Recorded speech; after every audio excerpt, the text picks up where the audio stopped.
Let's go. Let's go. This for you.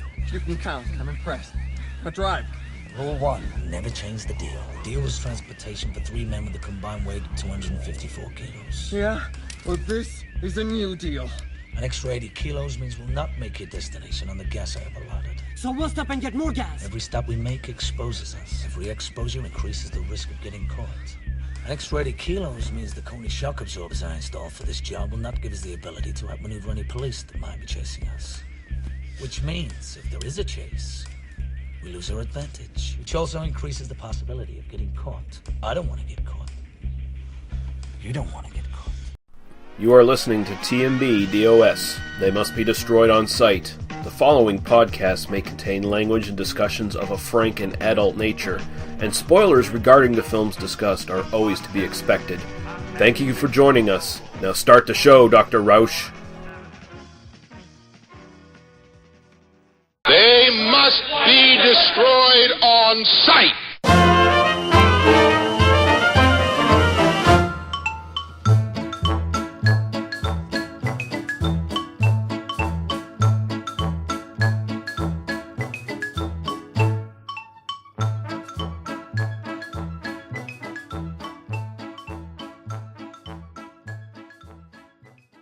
All right, we're back. It is They Must Be Destroyed on Sight, episode 146, and I'm your host, Lee. You don't need your mouth to pee, Russell. Joined by my co-host, Daniel.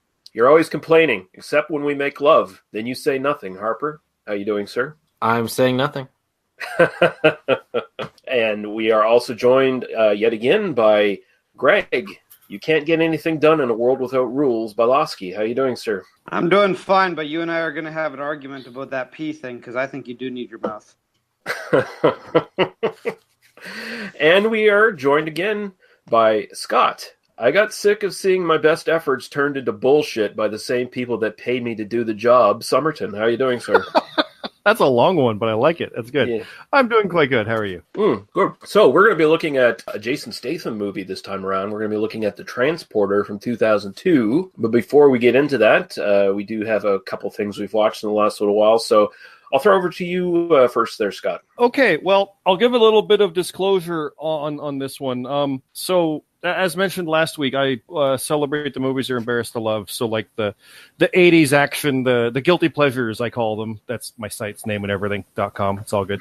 But people always like to think, oh, so you like things like Plan 9 or The Room, right? I'm like, no, they're the so bad it's good type. They're the you enjoy the incompetence is what those are. I'm talking about the ones that are competent, you just overlooked it. A friend of mine named Jason does triskaidekafiles.com. I'll give him a plug because he does good reviews for bad movies. He focuses on those things like Winter Beast and random out there ones.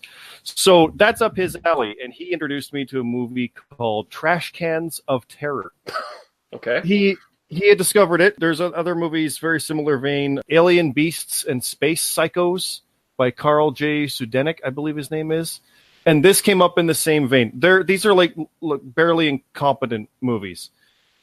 Trash Cans of Terror stars a guy named Spider who comes across some weightlifter girl who turns silver because of a thing she found in her car, and trash cans attack her. Okay. They're alien trash cans.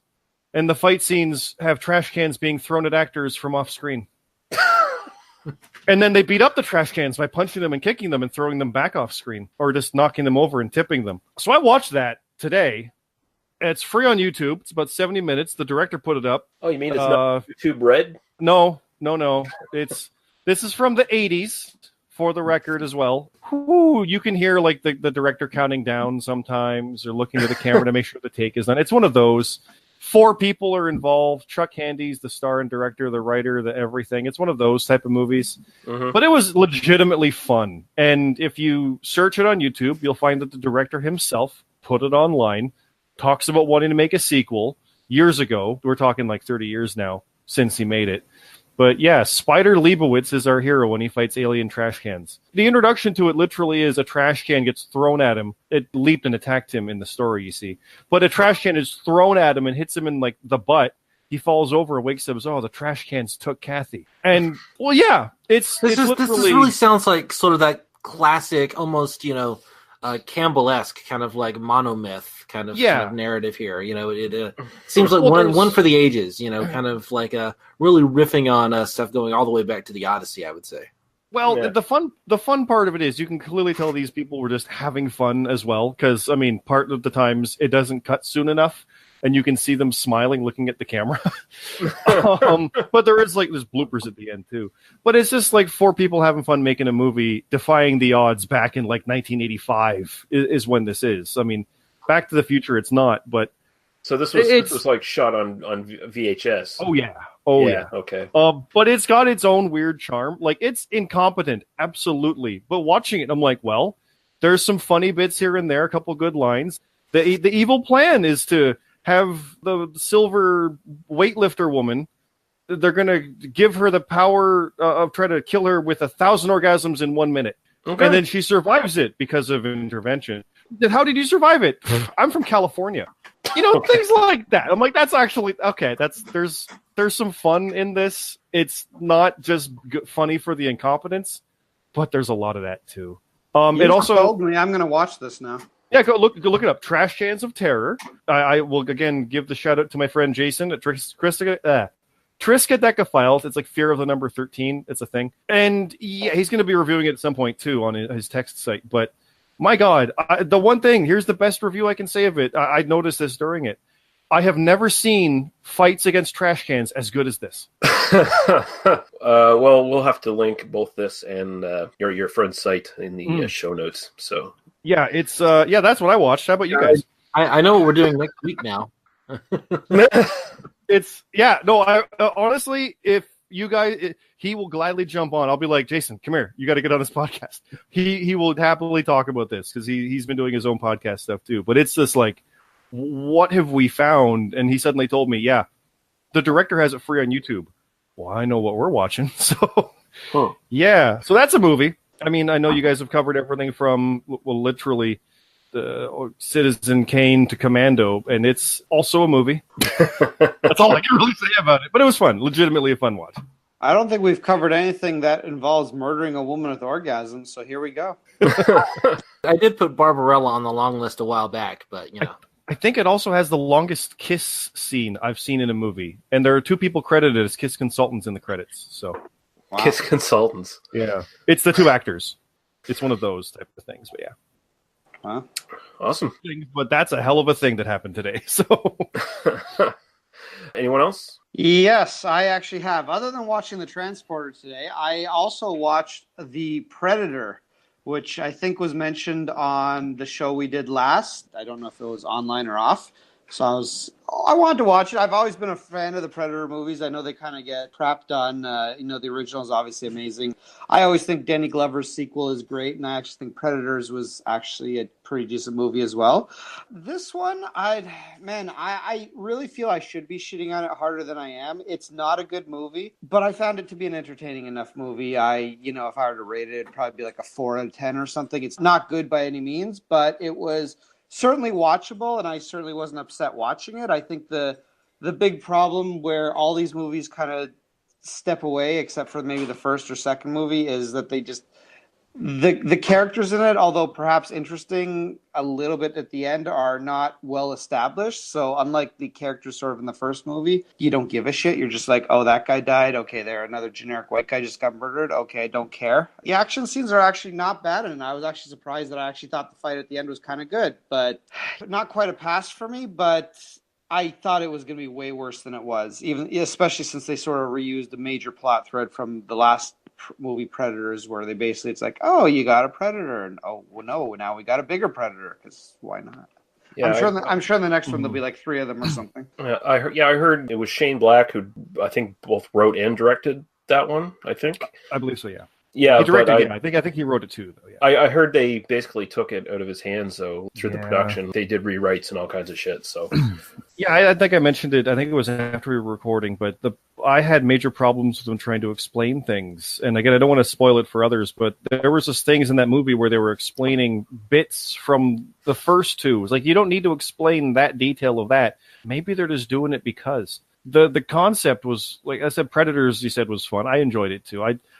Predator movies have gotten bad, but they're always still fun. This was just really stupid. And they took some of the cool stuff out part way when the bigger one came in, because he was just a big angry bullet sponge.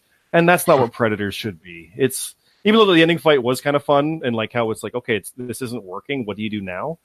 It was all right, but I mean, box office wise, I think it was the lowest gross for a movie in over 4,000 screens that's ever been released. It beat the record that The Mummy had last year by 11 million.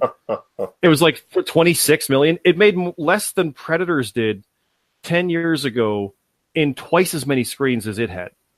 Damn.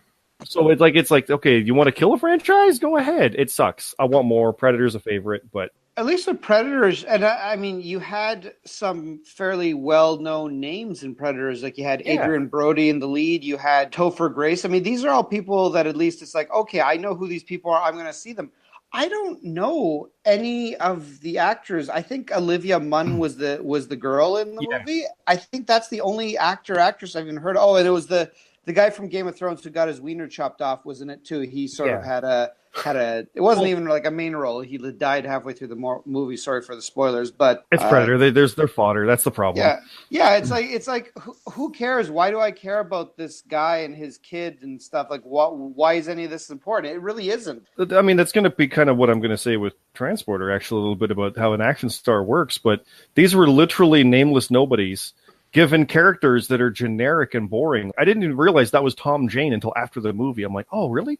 He's okay. So like it was a waste of everything involved in it. And I'm supposed to believe they're going to take on a Predator, let alone one that can take on a Predator. Like it's so misguided. Like it shouldn't be that hard to make a Predator movie, but it's super easy to screw one up. Yeah. Deceptively difficult, I think. Like this is so many bad ideas and bad execution. Predators was a cool idea that they had trouble to execute.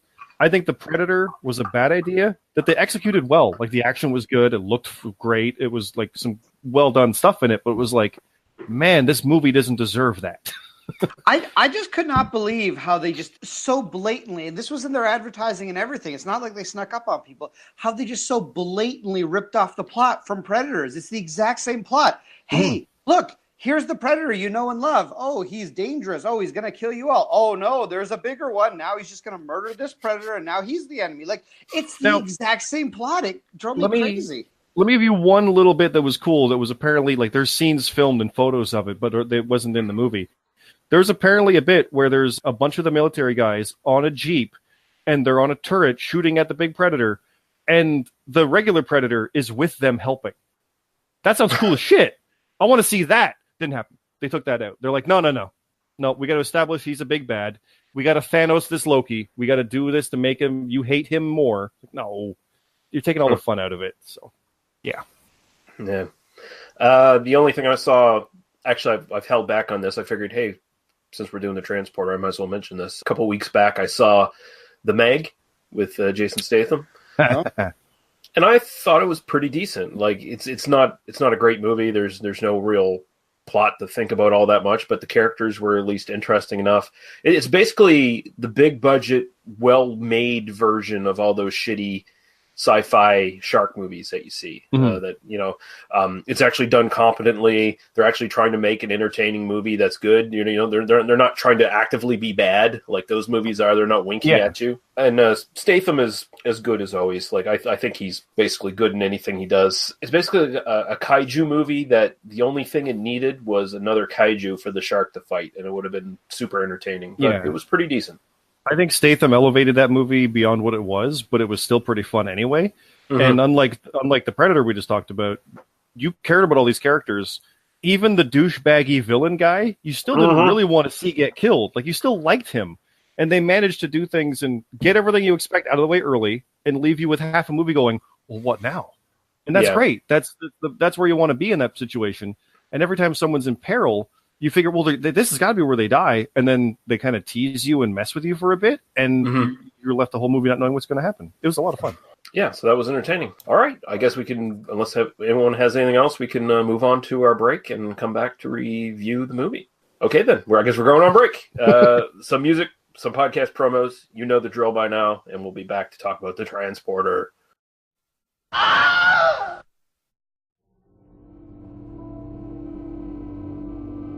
Looking for something different in your podcast library? Then why not check out the Podcast Under the Stairs?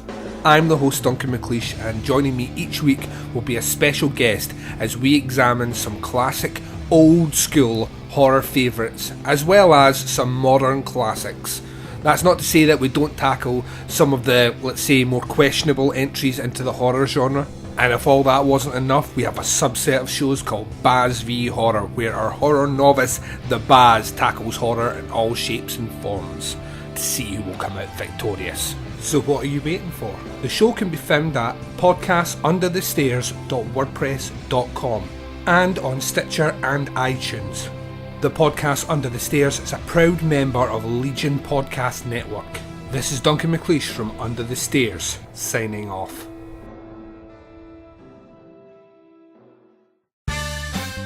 Did you ever see a film at such a young age it left you traumatized with cinematic wounds? Necrophilia. It's a dead issue, man. Don't push it. Cinema Psyops is a weekly podcast documenting an ongoing experiment on the mind of an unwilling test subject. No one should have to watch this movie. Oh, no one should have to watch this? No one should have to watch this movie. Surprisingly, it's not a topic that a lot of people really want to tackle. I'm shocked, prudes. I know, really. Right? It's the next sexual frontier that no one wants to explore. I am, in the most sincerest of senses, disappointed in you. It takes a powerful goddess like Connie, jam her arm down the monster's throat and kill it. Oh, I'm still tripping out over that. Even as a kid, I was like, I gotta find a girl like that. Every week, I get a new look of disappointment that I never thought I could get out of it. Unimaginable. At 12 years old, you should not be watching this movie. Obviously. At 13, you should not be. 14, you shouldn't be. I'm not entirely sure even 17-year-olds should be watching this. Just because you're offended by something doesn't mean that you have the right to demand that it doesn't exist. Watching this film again, I had all of this like little nerd glee with everything that kept little popping history up. all popping up absolutely. at you. So I totally loved this film. Hey, I know why you couldn't see that. It's because your brain's warped from watching this shit at 12 years old. Yeah, this is a rough movie. I told you ahead of time when we were getting ready to do it that it was going to be a rough How did you watch one. this shit at 12? Because physical wounds heal, cinematic ones don't. Listen to Cinema Psyops.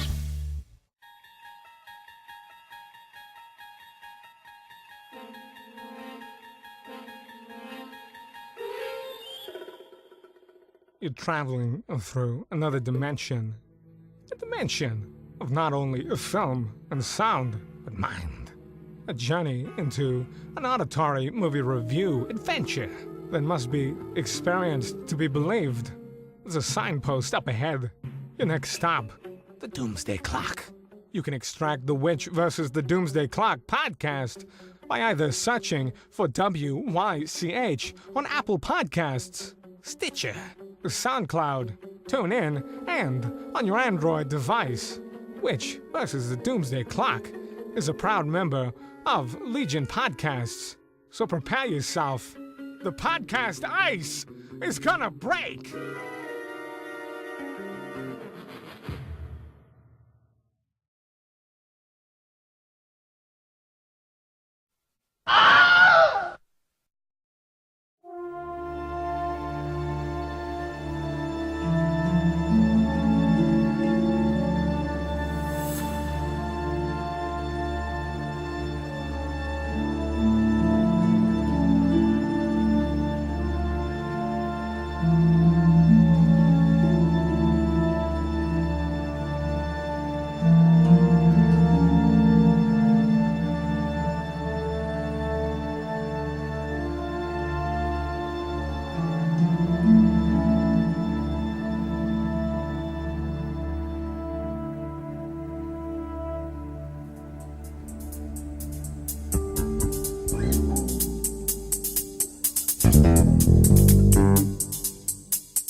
All right, The Transporter from 2002.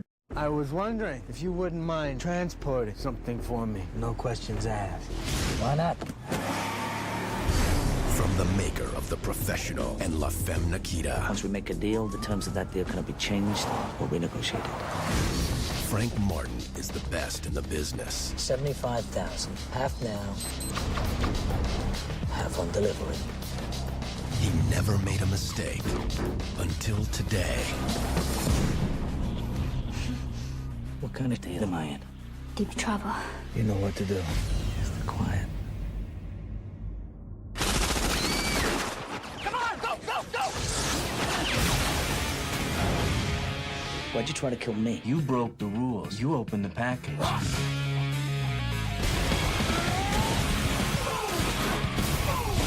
This fall, rules are made to be broken.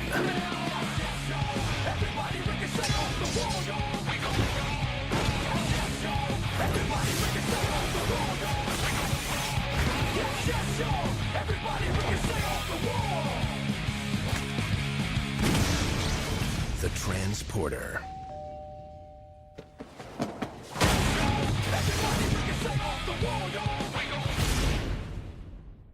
Directed by Louis Leterrier and Corey Yoon. And it's weird. Apparently, one of them's director of design or production or some weird thing. They gave them weird titles for artistic director. Yeah, there you go. I looked that one up. I remember that. Yeah. It's even in the opening credits. I remember seeing this for the first time and going, "Oh, Louis Leterrier. He's the artistic director." I see. Yeah. Yeah. Written by Luc Besson and Robert Mark Kamen. Luc Besson, of course, of The Professional fame. Starring Jason Statham as Frank Martin. Shuqui as Lai Kwai. Sure. Francois Berliand as Inspector Tarkani.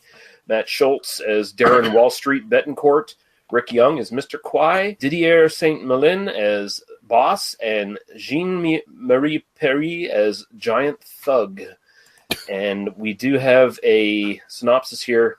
Almost all the synopsises for this on IMDb were super long. I picked a moderately long one because the shortest one was just terrible.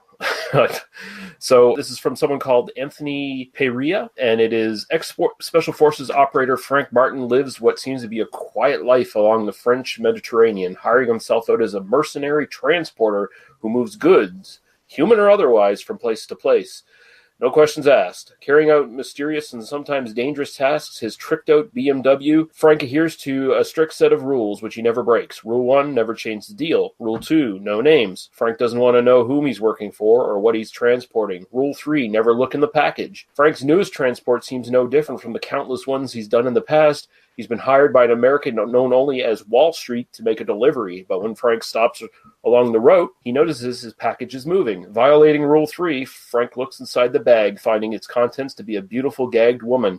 Frank's steadfast adherence to his other two rules, which make up his basic code of survival, also quickly fails, hurtling him and his new companion on a road leading to shocking secrets, deadly complications, and the last thing that Frank ever expected to come in to believe, that rules are made to be broken. Yeah, I guess.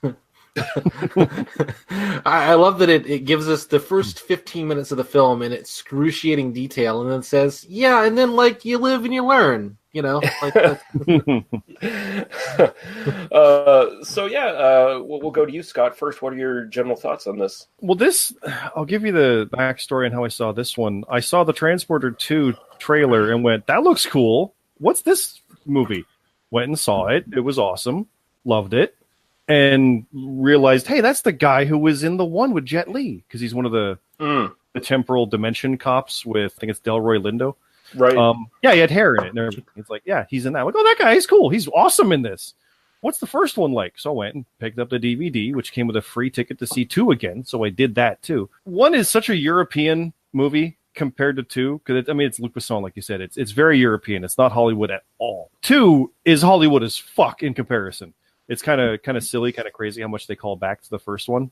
But seeing them out of order kind of worked better. I'm like, oh, that's where that came from. So I lucked out with that. But Jason Statham, I think this was his coming out party.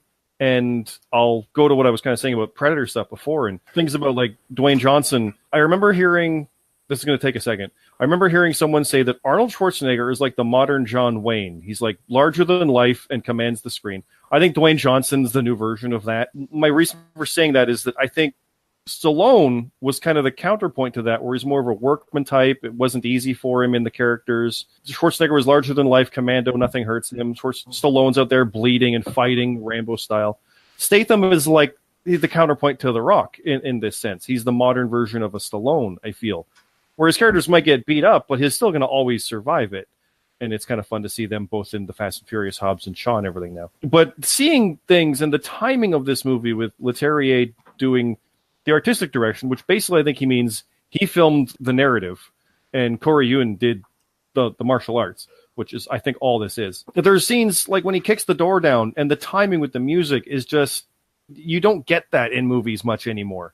And this is, 16 years old now? The pacing and timing of the axe fight when he's dodging it, it's to the music, which wasn't written for it. It's cut and scored and plotted and timed, and then he's got the bus fight with the oil, and it's ridiculous how they keep one-upping things to the extent that Jason Statham fighting 30 people in a parking garage with a metal pipe became a thing that happened more than once. And you almost get upset when it didn't. This guy, again, he kind of commands the screen. He's always playing the same character, whether it's Transporter or the Meg or even the Expendables. It's the same guy, but you love him for it. He is endearing despite everything that should be. Like this kind of cockney, bald British guy really shouldn't be that. Yet he does, like, that workman attitude of him. And I mean, go back to Snatch and Lock, Stock and stuff like that too. And you see what else he can actually do. But what's the phrase I'm looking for here? He just kind of took it and ran with it more than I think anybody expected out of this. Except probably Luc Besson. He probably figured, no, this guy can do it. He can make a franchise here. It's a great movie. It's very old school in its sense of you see the fights, you watch it from a wide angle, or just at least a pulled back angle where you can see what's happening. Transporter 3 sucks for that, by the way. They forgot how to do that in that one. But this just shows you all the action. It shows you how good he is and him doing it. And the story's there. There's the silliness. It doesn't take itself too seriously, like some of the stuff we've been talking about with the rundown and that. It is goofy. It is funny. It knows it's being silly that this is a one-man army and he's going to steal a Lamborghini for a taxi driver and things like that. Like, it's going to happen. And he's going to block rockets with a plate and things in the trailer. I think they cut it out, but stuff like that. In the film, that only happened in the trailer. It was in the trailer, but he did it. And then he's still going to end up with Shu Qi, who's like 20 years too young for him, but whatever. She's hot. It's fine. And the crazy, silly detective who is kind of in on it, but knows, but doesn't, but does. And so there's like an almost John Wick-ish relationship, but he's trying to catch him. That's fun. And yeah, the whole movie works. The bad guy, I forgot he was called Wall Street until you said it. That's how forgettable that part is. So, it's not perfect. But honestly, just for pure, just crazy, awesome, but also straightforward action, it's great. But also there's a scene where he's covered in oil wearing bicycle spokes on his feet to fight 12 guys. So, it gets goofy too. But yeah, a lot of fun. What about you, Greg? Well, once again, Lee, I'm gonna thank you for putting me right after the professional podcaster who had lots to say, lots of interesting things to say, and I'm just gonna be that guy that's gonna be like, I think this movie was good.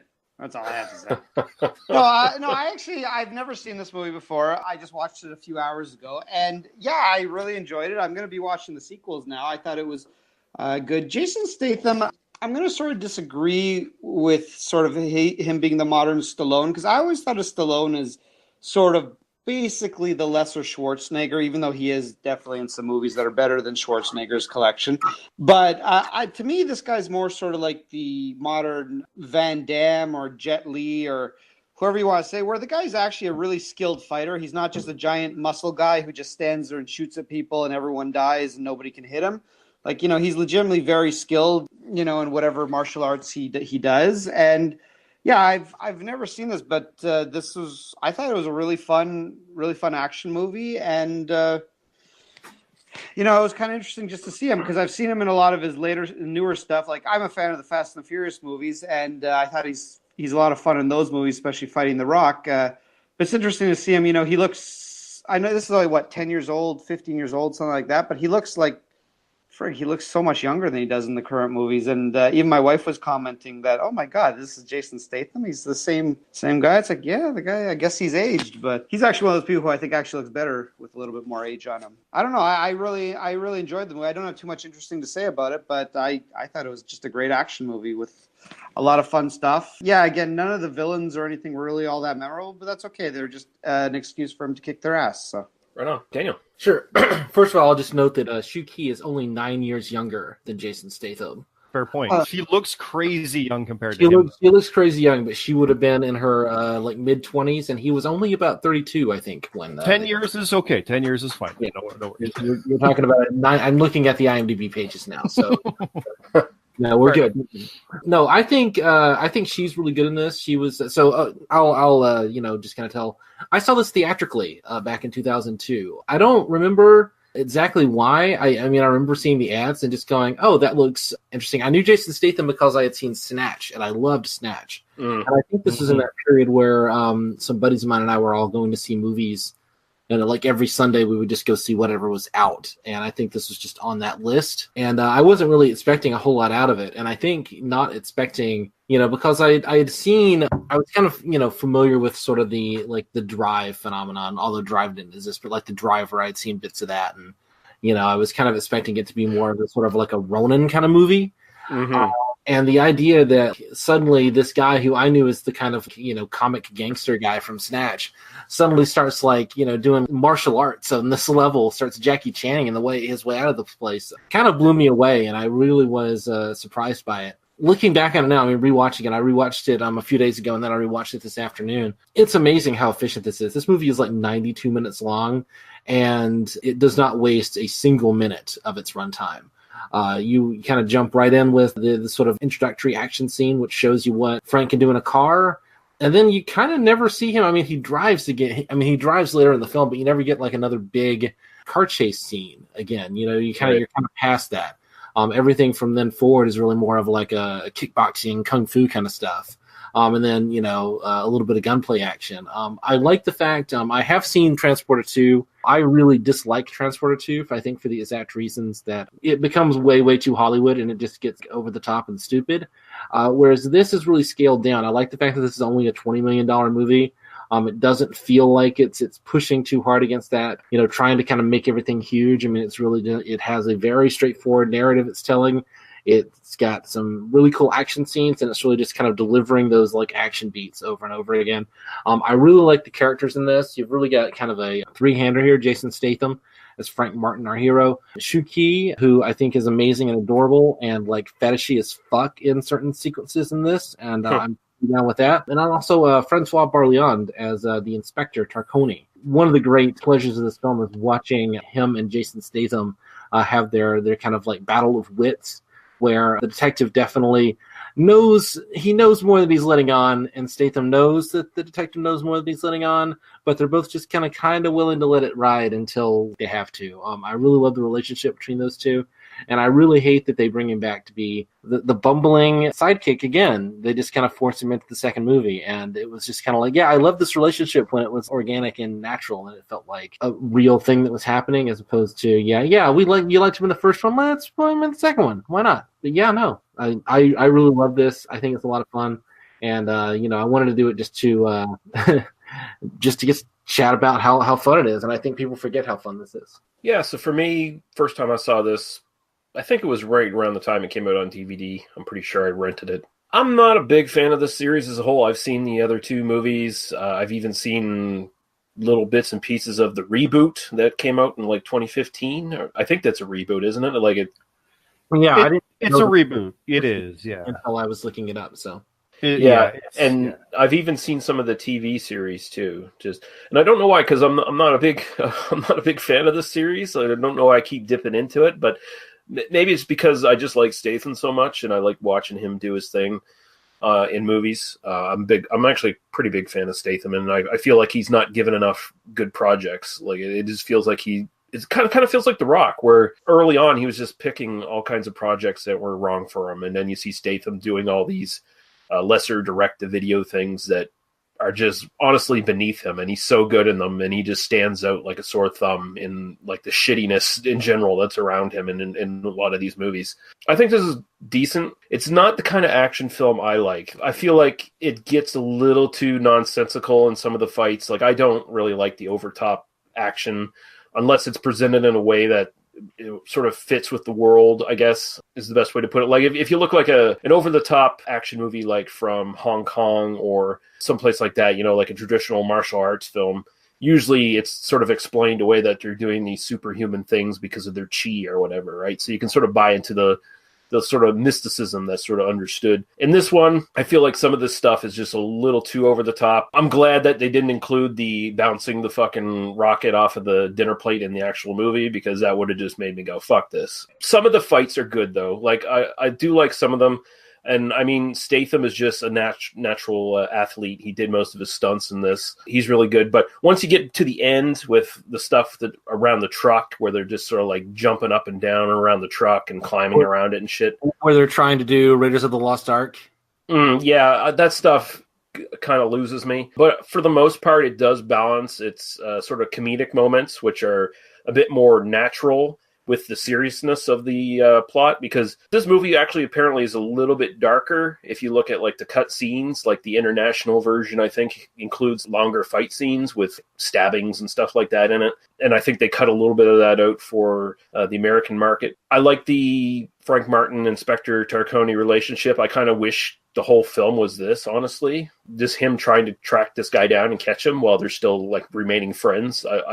There's a really great movie there somewhere that they just sort of touch upon here in places. And you're right, Daniel, in the second movie, they just treat him like a bitch. Like, he just becomes comedy sidekick, to Frank Martin, which sucks ass, because it's shown a lot of disrespect to a really interesting character that's built up here in this film. I think the movie, again, like I mentioned, it sort of falls apart at the end with the action scenes, which kind of drop all the subplots in favor of the action, I think. Like, you have the whole trafficking of Chinese nationals, illegally in shipping containers and stuff like that. And it just kind of becomes a throwaway, who cares kind of thing. Like, a lot of stuff feels throwaway. It seems like there's a lot more plot here that just kind of got dumped. And maybe my biggest nitpick of this film, though, is it just me, or is it everyone in this fucking film fire tracers all the time?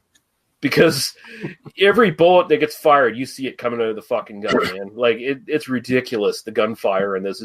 I mean, it works in a way. It works because you can sort of track the firepower. You can see where all the bullets and shit are going, but at the same time, it's dumb. It's like, I think it was only a few years after The Matrix, and everybody was doing the like bullet time effect. Yeah, there's also Corey Yuen, which is a Hong Kong action director, so I'm not surprised. Yeah, I'm not a big Hong Kong, like, I'm not a big fan of like stuff like Hard Boiled and things like that. That kind of stuff loses me. Like, I'm looking at the elements I like in this, and they're the ones that remind me of The Driver or Drive or something along those lines, which are more character studies than they are action films, I guess. But I mean, there's just so many interesting places this movie could go. I feel like there's a certain degree of you've got to kind of be on board with the Luc Besson attitude towards the material.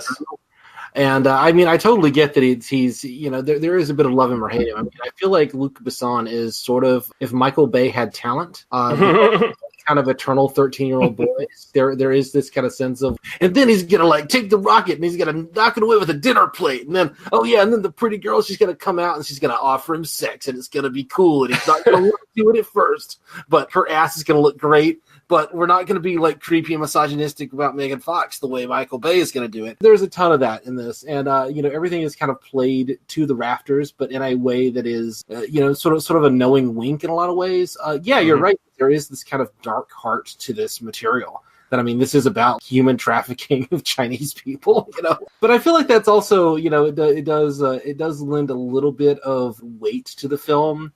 That at least there is a kind of, it isn't just sort of a delivery system for action sequences. And it lends a little bit of emotional heart to the Shuqi character, which I think is nice.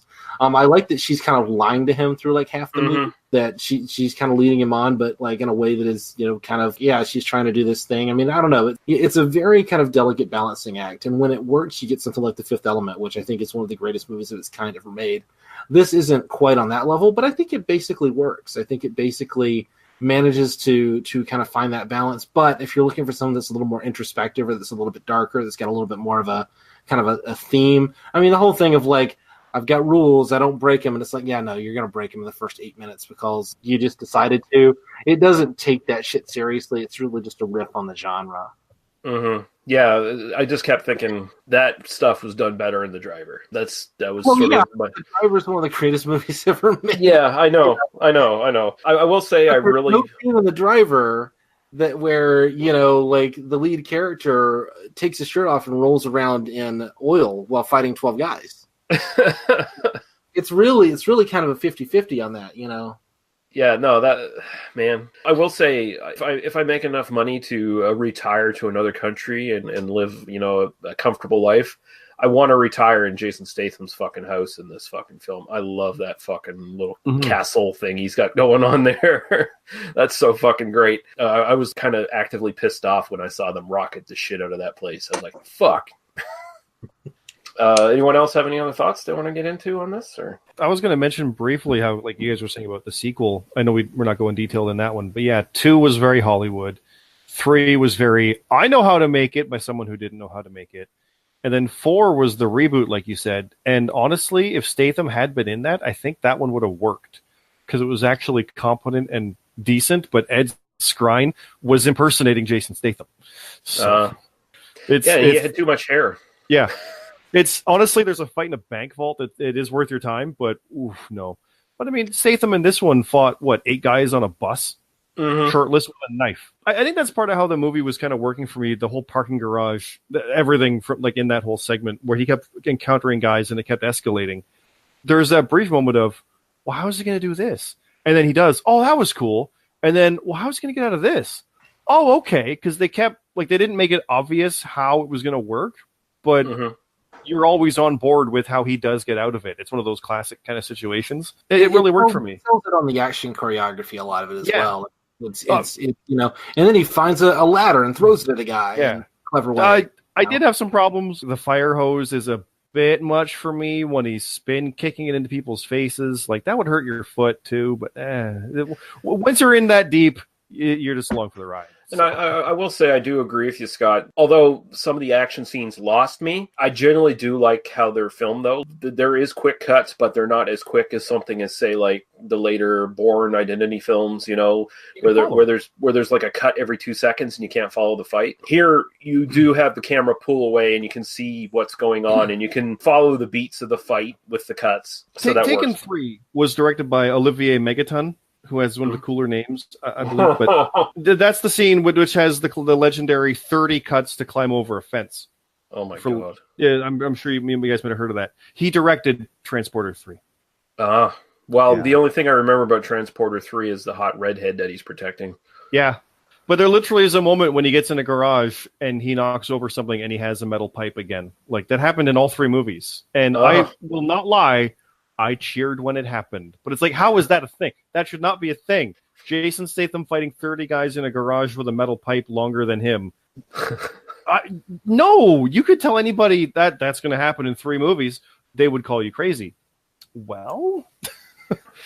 Yes, anything else, guys? Or Well, of course, we need to do the nudity report on this movie. And again, this is a movie with no actual direct nudity. However, don't feel like you need to just zip up your pants that quickly because you do have alternatives. Because Kui Shu has appeared in a number of movies naked. And apparently she was I might have the country wrong. I thought it was China, but I might be wrong on that. But apparently she was a softcore porn actress in China or whatever country it is if I've got the country wrong. I believe China or Hong Kong. I can confirm having read that, looking up information on my review before. So yes. So you were doing your research as well, I see. I had done that, a couple of years ago, but I did read that, yeah. So if you want to see her in all her glory, you can check out the movie. Apparently her most prolific one is called Sex and Zen Part 2. Oh, that series. So that's Part 2. I don't know about Part 1. I assume she's not in that one. That's from the good old 1996, back in the day. That one you can see her in apparently a whole bunch of softcore porn scenes. And then there's another movie called True Woman, which I'm not totally sure if that one's quite softcore porn, but you definitely get to see her naked in all sorts of various angles and such. So yeah, definitely if you want to see what she looks like without clothes on, you do have some options. So get to it. There you go. All right, so the budget for this was $20.5 million. Box office was cool little $43.9 million, so it did fairly well for itself. I mean, it predicated a whole franchise. So, I mean, even though I'm not the biggest fan of this franchise, like, it is cool to see that Statham at least got a couple of, like, legit, really good franchises under his belt, you know, that kind of solidified him as a real action star, as opposed to just being second guy from the left in other movies, you know?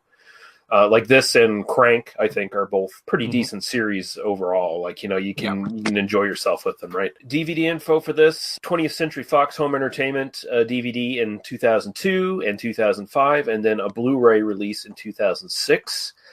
And a little teeny bit of trivia here. As I said, Statham did most of his stunts on this. He did basically, I think, all the driving in his driving scenes. Statham learned how to hotwire a car just for this one scene in the movie that he does it in. And apparently he's quoted as saying, perhaps he's just joking, would have liked to know that when I was about 15.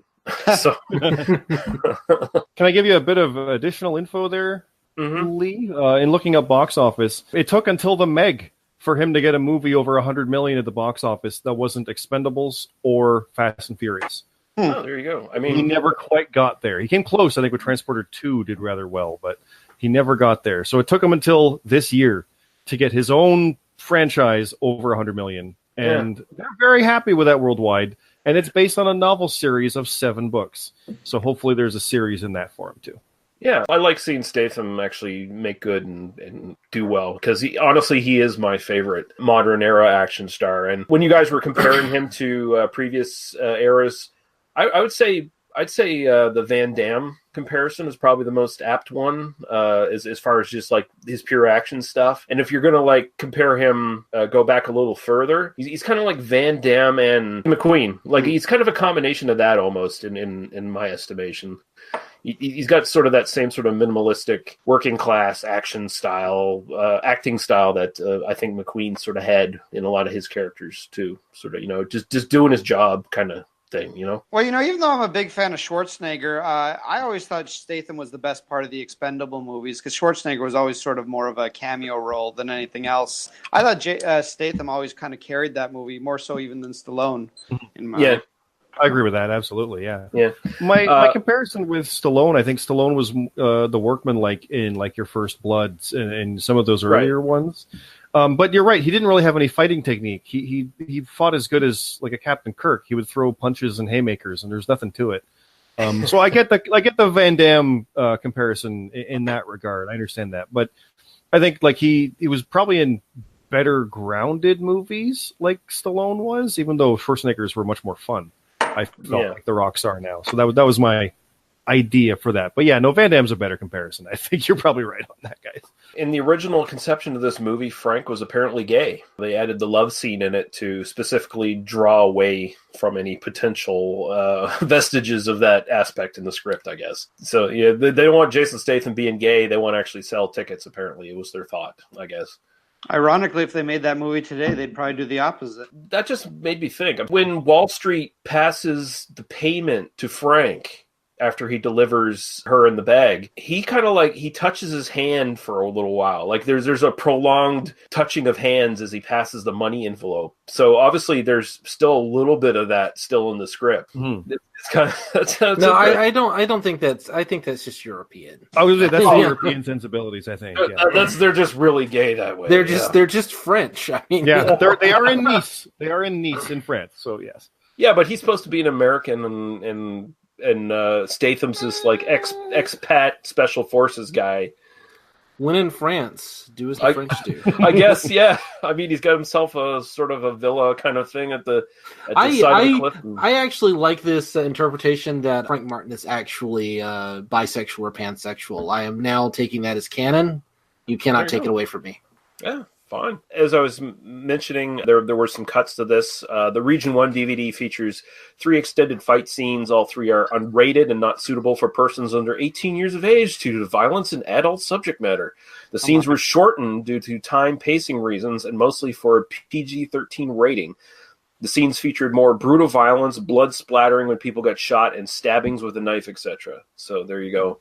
Daniel, any idea what we're doing next time? Well, I was thinking, next time we could lean into the meme and do Die Hard. I've done a commentary on Die Hard. It really just depends. How are you feeling about that? If not, I'll pick something else. Die Hard sounds good. Okay, we'll do Die Hard. Awesome. So, Scott, please tell people where they can find you on the interwebs, all your different projects. All the different projects? Well, mine is guiltypleasurecinema.com. Cyclops Scott is my YouTube, my Twitch, my Twitter. But we are together on Jobber Radio on a podcast. It's jobberradio.com. There's the Prediction League on there, all the fun stuff in there, in the Discord and all that good stuff. I also appear on Reckless Eating now and then, and on Mainframe Gaming now and then. And I'll throw out that plug for my friend again, because he's helped me out with videos. Jason over at Triskaidekafiles, and I'll get you the spelling for that. .com. He's got, I think, 7 years worth of good reviews for bad movies. So there's lots of fun stuff from the Guilty Pleasures to the Oh God, what is that? Across our 2 sites. So there's lots of stuff to cover in there. Cool. Daniel, where can people find you? You can find me on Twitter at Daniel Lee Harper. Everything I do goes up there. And Greg, it was always a pleasure. People can't find you anywhere, and that's probably good for them. Yeah, it's probably better. I'm the more people know me, the better. The less they want to know me, so that's just fine. But I'll tell you where you will be able to find me. We'll be next week on They Must Be Destroyed on Sight, because Die Hard is one of the best movies ever made. Spoilers, and I will definitely have something to say about that. Hopefully, awesome. Hopefully I won't be on after Scott again, and he'll just say everything I have to say. Because although you seem like a great guy, Scott, you're a jerk because you have too much to say, and you're much smarter about this stuff than I am. So. Oh man, Die Hard's a good one too.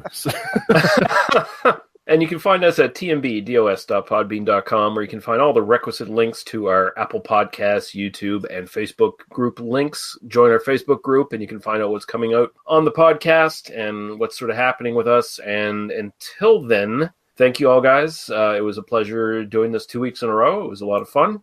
And we will see you all when we see you again. Goodbye. Cheers. Bye.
You've been listening to They Must Be Destroyed on Sight. For other episodes, our Apple Podcast, YouTube, and Facebook group links, as well as podcasts and websites of similar interest, please visit us at tmbdos.podbean.com. Thank you. Drive through.